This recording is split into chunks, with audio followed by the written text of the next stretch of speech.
రామ్ చరణ్ గురించి game changer cinema గురించి దిల్ రాజు గారు ఒక విధంగా, వాళ్ళ తమ్ముడు గారు శిరీష్ గారు ఒక విధంగా, అంటే అన్న ఒక విధంగా, తమ్ముడు ఒక విధంగా, ఎప్పుడు చూసినా కూడా గేమ్ చేంజర్ని అదేవిధంగా రామ్ చరణ్ని టార్గెట్ చేస్తూ ప్రతి చోట మాట్లాడుతూనే ఉన్నారు. సో ఇప్పుడు ఫ్యాన్స్ మాత్రం ఫుల్ విపరీతంగా ఫైర్ అవుతూ ఉన్నారు. అసలు ఏ సందర్భంలో ఎందుకోసం వాళ్ళ ఈ విధంగా మాట్లాడుతున్నారు? సో బేసిక్గా ఏంటంటే దిల్ రాజు గారికి, వాళ్ళ తమ్ముడు శిరీష్ గారికి, వీళ్ళకి ఏంటంటే ఫస్ట్ నుంచి కూడా నిర్మాణ సంస్థలో మేమే అగ్రగాములం, మాకు తప్ప ఎవరికి తెలియదు సినిమా అంటే ఎట్లా ఉంటుందో, జడ్జిమెంట్ ఎట్లా ఉంటుందో అనే విధంగా ఒక అహంకారం అయితే ఉండిందనమాట. సో అది పెట్టుకొని వచ్చి ఈరోజు ఒక సినిమాని హిట్ చేశారు, ఒక సినిమాని ఫ్లాప్ చేశారు సంక్రాంతికి. సో ఆ సీజను బాధపడ్డారు, అయిపోయింది. సో ఆ హిట్ సినిమా లేకపోతే ఈ ఫ్లాప్ సినిమాతో నష్టాలు వచ్చాయి. సో ఒకటి భారీ నష్టపోయారు, ఒకటి బాగా లాభం పొందారు అనమాట. ఇక్కడ 10 నష్టపోతే అక్కడ 30 లాభం పొందారు ఆ పెట్టిన బడ్జెట్లో. అట్లా సో వాళ్ళు చేసింది ఏంటంటే ప్యూర్ బిజినెస్. ఇక్కడ ఏదో వాళ్ళు ఫ్రీగా సినిమా తీసినట్టు, రామ్ చరణ్ గారితోనూ శంకర్ గారితోనూ ఫ్రీగా సినిమా తీసినట్టు, వాళ్ళు ఫ్రీగా తీసి నష్టపోయినట్టు మాట్లాడుతున్నారు అనమాట. అది కరెక్ట్ కాదు. ఎందుకంటే వాళ్ళు నష్టపోయిన తర్వాత రామ్ చరణ్ గారు కానీ శంకర్ గారు కానీ ఫోన్ చేయలేదంట వాళ్ళకి. అసలు మీరు శంకర్ గారిని అట్లానే ఆయన లైన్లో పెట్టుకోలేదు. ఒక నిర్మాతగా మీరు కమెంట్ చేయాలి, మాకు సినిమా టైంకి ఇవ్వండి అని చెప్పి. 3 ఏళ్ల పాటు హీరో గారు టైం వేస్ట్ చేసి మీరు ఏమీ మెసేజ్ ఇచ్చినట్టు ఫ్యాన్స్కి కానీ హీరో గారికి కానీ. సో మళ్ళీ తిరిగి వచ్చి హీరో గారు మాకేమీ రెస్పాన్స్ ఇవ్వలేదు, మాకేం డబ్బులు ఇవ్వలేదంటే అక్కడ సినిమా నష్టం వచ్చింది. మీరు అసలు దాని గురించి మాట్లాడారా? ఎందుకంటే మీకు నష్టం రాలేదు. ఎందుకంటే మీరు 2 సినిమాలు అమ్మారు మీ డిస్ట్రిబ్యూటర్లకి. ఇక్కడ 10 పోతే అక్కడ 30 వచ్చాయి. సో అది మాట్లాడకుండా హీరో గారు వల్ల నష్టం వచ్చింది, డైరెక్టర్ గారి వల్ల నష్టం వచ్చింది అనేది అంటే ముందు మీకు తెలియలేదా? ముందేమో ఇది మామూలుగా ఉండదు, ఇండస్ట్రీ రేంజ్, శంకర్ గారి చరిత్రలోనే మరొక రేంజ్, ఒక్క రేంజ్ అని చెప్పి ఈ సినిమాను ఒక చీప్ పబ్లిసిటీ చేశారు. కనీసం పబ్లిసిటీకి ఇంత ఖర్చు కూడా పెట్టాల. ఒక ఈవెంట్ యూఎస్లో చేశారు, అది ఫ్యాన్స్ పెట్టుకున్నది. ఒక కట్అవుట్ పెట్టారు, అది ఫ్యాన్స్ చేసుకుంది. ఇంకా నిర్మాత గారు ఇక్కడ చేసింది ఏంటి? ఈ సినిమాని ఏ విధంగా ప్రమోట్ చేసినట్టు?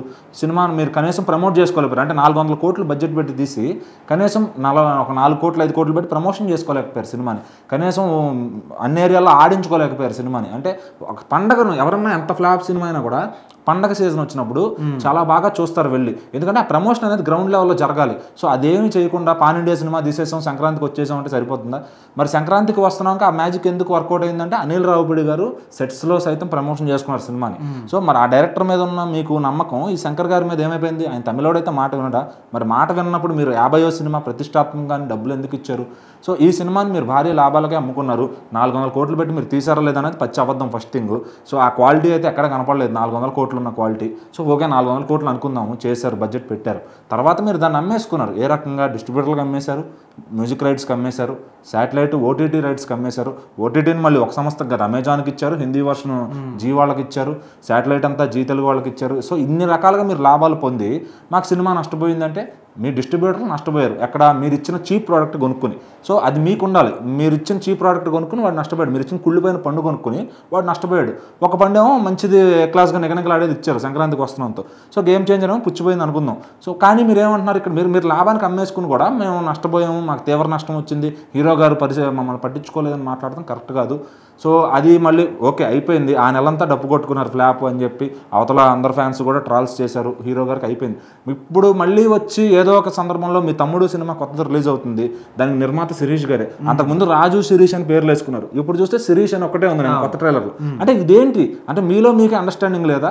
వచ్చి ఈవెంట్లో ఆయన అంటారు మాకు రామ్ చరణ్ గారు ఫోన్ చేయలేదు, శంకర్ గారు మాట్లాడలేదు, అసలు రెస్పాండ్ ఇవ్వలేదు, మేము భారీగా నష్టపోయాము, అసలు ఇది సంక్రాంతికి వస్తాం లేకపోతే మేము ఏమైపోయాము అన్నట్టు మాట్లాడుతున్నారు. సో మీరంతా లాభం పొంది ఈ మాట మాట్లాడటం కరెక్ట్ కాదు. మళ్ళీ దిల్ రాజు గారు వచ్చి నిన్న తమ్ముడు ఈవెంట్లో ఏం మాట్లాడతారు?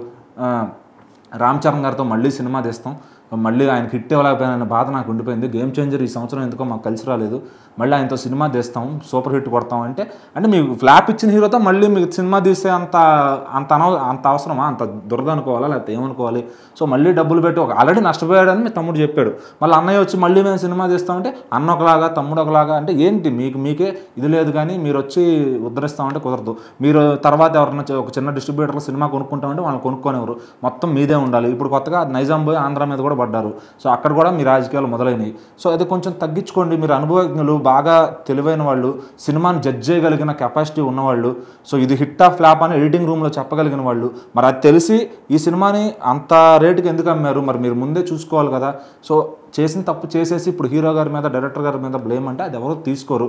సో హీరో గారు రెమ్యునేషన్ తీసుకుంటారు, మీరు చెప్పిన విధంగా నడుచుకుంటారు, డైరెక్టర్ గారు చెప్పినట్టు నటించి వెళ్ళిపోతారు. డైరెక్టర్ గారు అయినా అంతే, మీకు అతని మీద అంత ఇన్వెస్ట్ చేసేది శంకర్ గారు అంటే మామూలుగా ఉండదు బడ్జెట్, అది తెలిసి కూడా అసలు మీరు అంత పట్టిన ఎప్పుడు జీవితంలో ఒక 100 కోట్లు కూడా బడ్జెట్ దాటిన సినిమాలు మీ 10 కోట్లు పెడితేనే ఆడి హీరో నుంచి 50 కోట్లు రావాలి, 100 కోట్లు రావాలనుకునే ఒక ఇది మీది, మీరు 400 కోట్లు పెట్టారంటే ఎవడు నమ్మడు ఇక్కడ ఫస్ట్ థింగ్.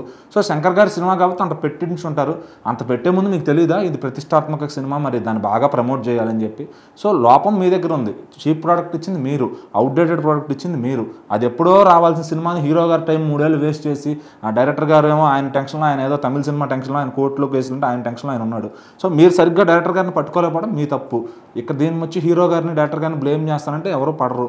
ఇంకా మీరు ఇది ఇక్కడితో ఆపేస్తే బెటర్ అండి. ఎందుకంటే రామ్ చరణ్ గారి ఫ్యాన్స్ ఇప్పుడు బయట ఎట్లా ఉందంటే, మీ ఎస్విసి ఆఫీస్ పైన వచ్చి రాళ్ళ దాడి చేసే విధంగా చేసుకోవద్దు.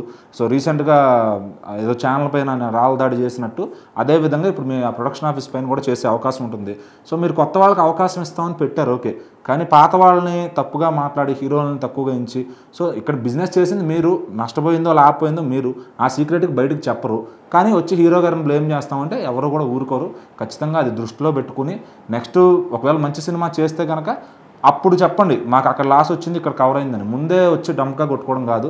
సో అది కొంచెం మీరు అనుభవజ్ఞులు కాబట్టి అర్థం చేసుకుంటారని చెప్తాం.